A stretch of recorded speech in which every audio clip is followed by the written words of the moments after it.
Hello and welcome to Do You Realise That You Have the Most Beautiful Taste? A podcast where I, Nick Sandry, founder of Molly Rose Brewing, host flavour makers, shakers and tasters to dig into where they get their inspiration from. Live on this podcast, we'll grab some of their best ideas and collaborate on a drink, beer or otherwise, and the most delicious part is that you can taste the outcomes when we release the collaborations out into the wild. Welcome to our very first Do You Realise That You Have the Most Beautiful Taste? Got the crew from Marionette here. We've got Lauren, Hugh and Nick. Lauren's in the background still running the brew for us. Hugh and Nick, welcome guys. Thanks for having us. Thanks for coming along. Can you start off by telling us about Marionette? We've worked alongside the growth of a lot of the brands that we love, and in those brands, we all at some point in time worked for Mate and I. We've all worked for plenty of Australian gin brands, and that's kind of what prompted us to have a crack at producing our own brand. There was a gap in the market where no one else was making liqueurs, so we make classically styled cocktail liqueurs, but working with local farmers to produce these. This is a question I was going to ask later, but you've segued beautifully to it. So gins, craft gin it's made as well into culture, drinking culture. It's everywhere. There are so many gin distilleries. I mean, Vermouth, you mentioned Vermouth Mate and I, they led the way, and Vermouth is kind of having a little moment at the moment. Why do you think liqueurs haven't yet featured? It's something that's not as known in terms of how to use it. It's the flavour adjuster that people use to make a great cocktail. It's not something that's done as much in Australian drinking culture, which is to have liqueur by itself. So it's not an obvious answer as to how to drink it. But cocktails are such a big part of Australian hospitality that's where we fit in. Yeah, I think for a long time as well, there was probably that, perception that, liqueurs are just really overly sweet and kind of one-dimensional and maybe made with not really good flavours. But you're obviously seeing that change overseas and in Australia as well. There's more interest in that kind of thing. There's more people trying to do and make really good quality, sweetened products. And especially things like the Bitter Curaçao, where it's that kind of aperitivo thing, which is a massive or massively growing trend at the moment. I think is really going to take off. Do you have any weird experiments that you're willing to share? Any ideas? Anything floating around in your head at the moment that is crazy? A Shōchū based plum liqueur for a venue in Sydney. Cool. Yeah. Green plums?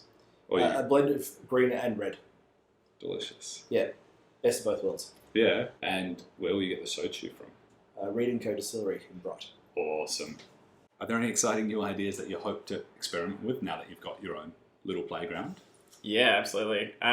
We do have some yuzu and some bergamot peel that we've been sitting on.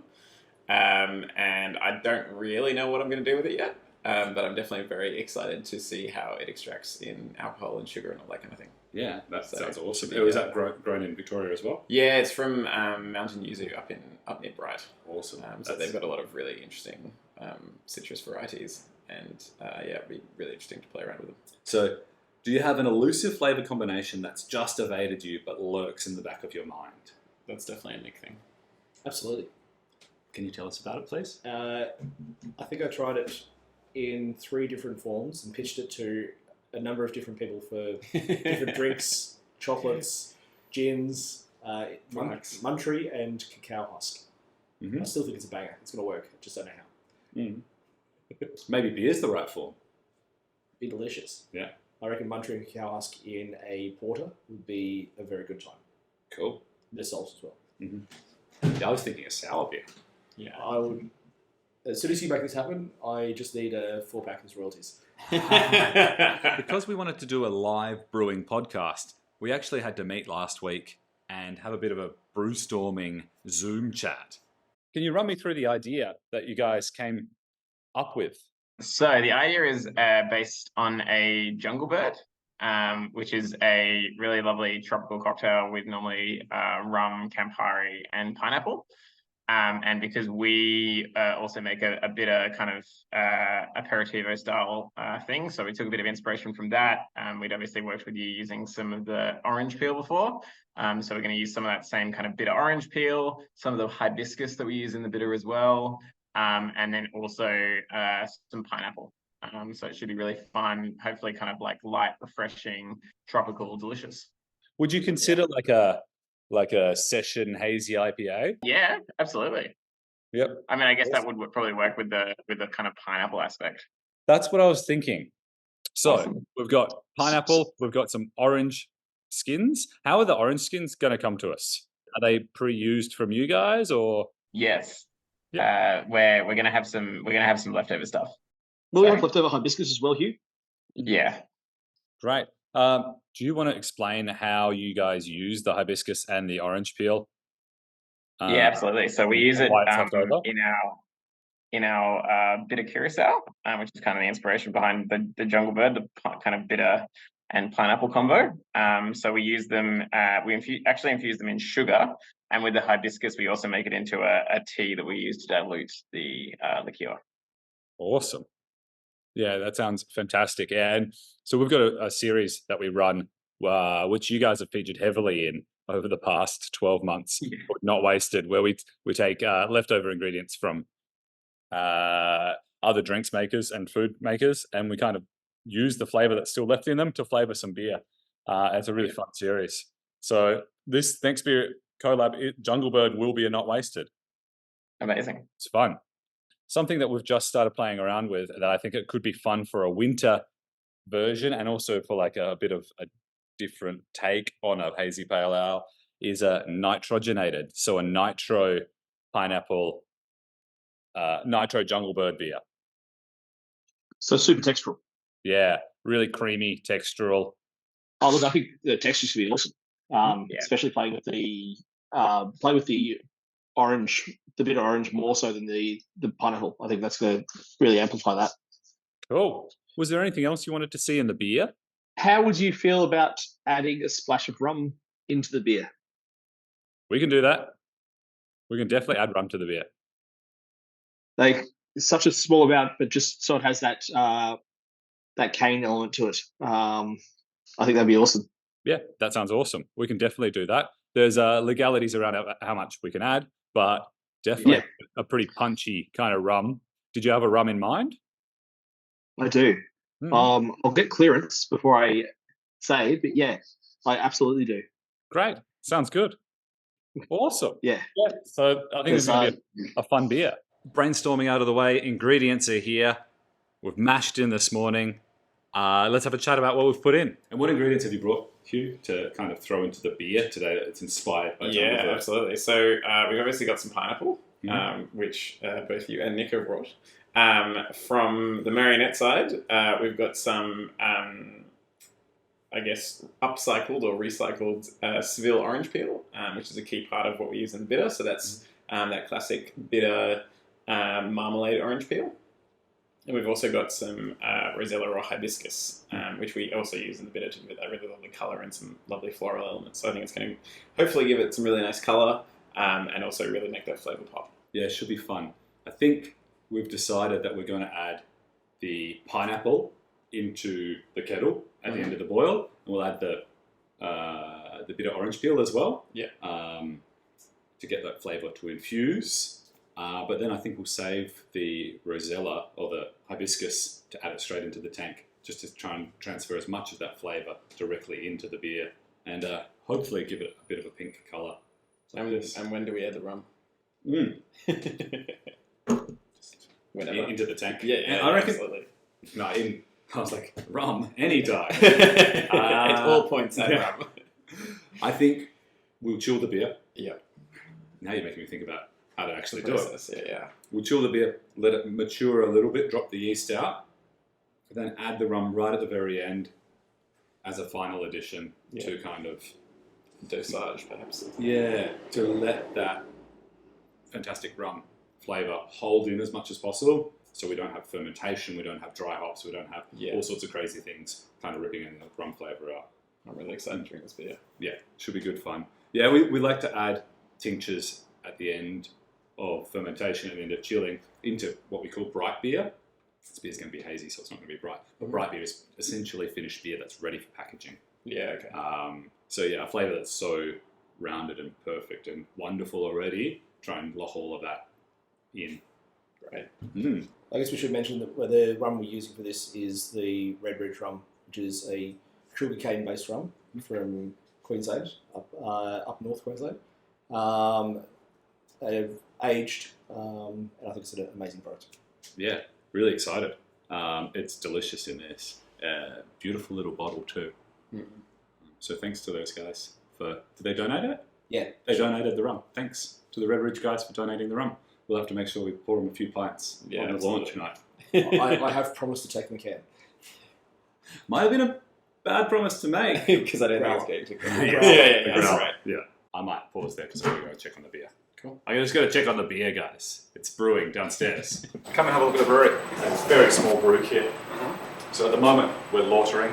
So we're transferring, we've got the mash, which is the grains, and the water in there. We're transferring that. There's a false bottom, a sieve in the bottom. We're transferring that across, coming up through here. So that's the actual work going through. Okay, we'll have a taste of that in a minute. There's a hop called Brew 1. Okay. Which throws pineapple flavours. Love it. Checks out. Doesn't it? I was going to go maybe a little bit of laurel. This is on the dry hopping side, so straight into the tank. Some laurel, which is floral, and it also lifts and accentuates other hops. Yeah, and maybe a little bit of mosaic, which is general tropical fruit, mixed berry character. I could also add in, if you think you want to accentuate the citrus, you've got Centennial, which is like citrusy, grapefruity character and a bit of pininess. If you want to lean towards that. Yeah, I think it could be good. Yeah. I think lift the bitter notes of the orange peel that are going in. Yeah. We'll do Centennial, Laurel, Brew, and Mosaic. So I've just popped back up from the brewery. We've finished lautering now, and so all of the work is in the tank, and this is the final runnings. So this is the last bit of sugary work that's come across. So it's only a tiny bit of actual sugar in there. Some decent malt flavour though, I think. Yeah. Definitely got the oatians too. Mm-hmm. Bit porridgey. Yeah. Bit like Milo. Yeah. Which isn't surprising for a malt. Well, yeah, exactly, for a malt drink. Reminds me of malted milk powder. Yep. Yeah. It checks out. So come back up, not only bearing gifts of work, but I've also weighed up the first hop edition, which we can go down and add. Cool. Because we're brewing only a small amount of beer. That's the amount of hops. It's a low bitterness beer, so that's the amount of hops that we actually need. This is why the YouTube is really good, because you guys can see it's a tiny amount of hops. So have a sniff. All three of you. So that's the start of the boil hops. And when I talk about hops and bitterness and flavour, I like to use the analogy of basil in a spaghetti bolognese. So you don't add that at the start of your 4-hour ragu cook. You add basil just as you're about to mix the pasta through, clap it and serve it straight on the table. Yeah. But that's locking in all the locking in the flavours, make sure they actually get out to the table. So if we add hops at the start of the boil, the flavour is going to disappear, but the bitterness is what you get from the start of the boil. Yeah. If you add them at the end of the boil, you get a little bit more flavour. Add them directly to the tank, which is called dry hopping. You get a whole bunch more flavour. So, but less bitterness? Into the tank is essentially no bitterness. Yeah. End of the boil is much less bitterness. Yeah, okay. So it's about half. If you add it into the whirlpool at the end of the boil, you get about half the amount of bitterness extraction. Cool. And we're going to use a hazy yeast, which it's really fun, and it's something that I love. I love yeasts. I love the fact that everybody's starting to use a few more different yeasts, and this is because of NEPAs and hazy IPAs and things like that. And these yeasts actually grab onto different parts of two hops, and then they'll join them together and produce a flavour compound that isn't in either of the hops or in the beer to start with. So it's really freaking cool that people are starting to experiment with a lot more yeasts and actually make beers that taste completely different. So yeah, we're using our house hazy yeast today, which will be a lot of fun. It'll give it a nice creamy mouthfeel too, which I think will be a good replication of this drink, which has got an amazing texture from the rum and the liqueurs. Yeah. That was a big beer monologue, wasn't it? So, Jungle Bird, one of the key ingredients is pineapple, and I know you guys have a new product that's kind of inspired this cocktail. Do you want to tell us a bit about it? Yeah, we're making a pineapple liqueur. This is our first foray away from the classically styled liqueur and more into a modern, fun liqueur. And I think it really represents the diversity of produce in Australia. We've got the tropical areas of North Queensland down to, arid areas around the rest of the country. And to be able to showcase that in a fun way is going to be awesome. Can't wait for it to come out. Yeah, it sounds really exciting. When do we expect it to be out? This will drop in May. Amazing. Maybe a little sneak preview before. Ooh, hello. See how we go. What's your earliest memory of a flavour or an eating or drinking experience? Ooh. I don't know if it's my earliest memory, but it's definitely one that's really stayed with me since I was a kid. When I was between 7 and 10, my family lived in France for a little bit. And my mum has some French family, and we went on a trip to see one of her relations who lived in Provence. And she made this potato dauphinoise. So it's basically like layered potato in a kind of like creamy sauce that you like. I think I ate so much that I was probably quite unwell afterwards. But it was just like absolutely incredible, and it's just one of those things that's like stayed with me as like a core food memory. Has anything lived up to it since? I mean, I reckon if I went to like Francois or something, they'd probably do a pretty banging one. Yeah. But not straight off the top of my head, no. That's really disappointing to peak so soon. Yeah, that's what I do. Yeah. Creamy potatoes at 7. Yeah, It's dead to me from now on. What about you, Nick? There's definitely memories of where on my mum's family farm there's a mulberry tree over the clothesline. Terrible place for a mulberry tree. Shocking. It's about 150 years old. It only fruits every second year now. Yeah. But Grandma would always have a pie when there was fruit. And going and trying to get as much of the pie, because I have 3 siblings, as I could before they had some, was a bit of the family tradition. I love it. And then seeing who was the most sustained from picking the fruit Yeah. kind of went hand in hand. I love the way that flavour takes you back fully, takes your whole existence back to where you were at that time. It's very fun. It's why it's so good at bringing people together. It's such a powerful tool to incite positive memory. What's an eating or drinking experience that really resonated with you guys? There is a little pub in Hobart called McHugos, and I think it's one of the best pubs in Australia. Well, I would agree. Big call. So good. Fortunate enough to go recently. One of the chefs I used to work with at a restaurant called Lume is down in Tasmania, and him and his wife have started a market garden farm, growing all the produce. So we went down to the pub a few weeks ago, and seeing that produce that he's grown is a very proud moment, and then seeing what the team in the kitchen there does with it.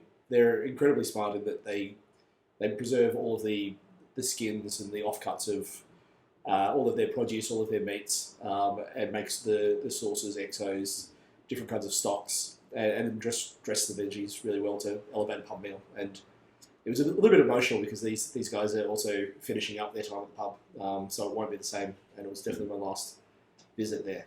So all of those factors were pretty good. Yeah, sounds pretty special. Yeah. Do you have one here? Yeah, I do.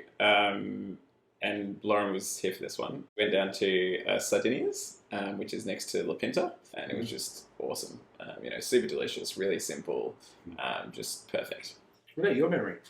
What's the most recent food and drink memory for you? I can do a recent food and drink memory. I went on Tuesday night to Toddy House. Okay. Misha did a pop-up here. He's an amazing cook, and when he did the pop-up here, he made dosas. Oh, yeah. And his dosa with the sambal and the filling, the potato masala. Oh, my God. It was still one of the best dishes I've ever had in my life. And the way that he balances flavour is incredible. So you cannot taste any element of any of the ingredients that he's put in there. So no Misha, love him, love his food. And Tuesday night went to his new place called Toddy House, really intimate.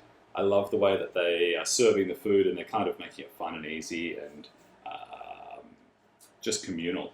Yeah. And the food was delish, like he always makes. It's definitely on my That sounds amazing. top list of places to get to. So good. So good. Had an amazing cocktail there, a toddy colada. Great. So, which is very cool. So some house fermented coconut stuff. And when I first had it, I was like, oh, that's salty and intense and savoury and coconutty and whoa.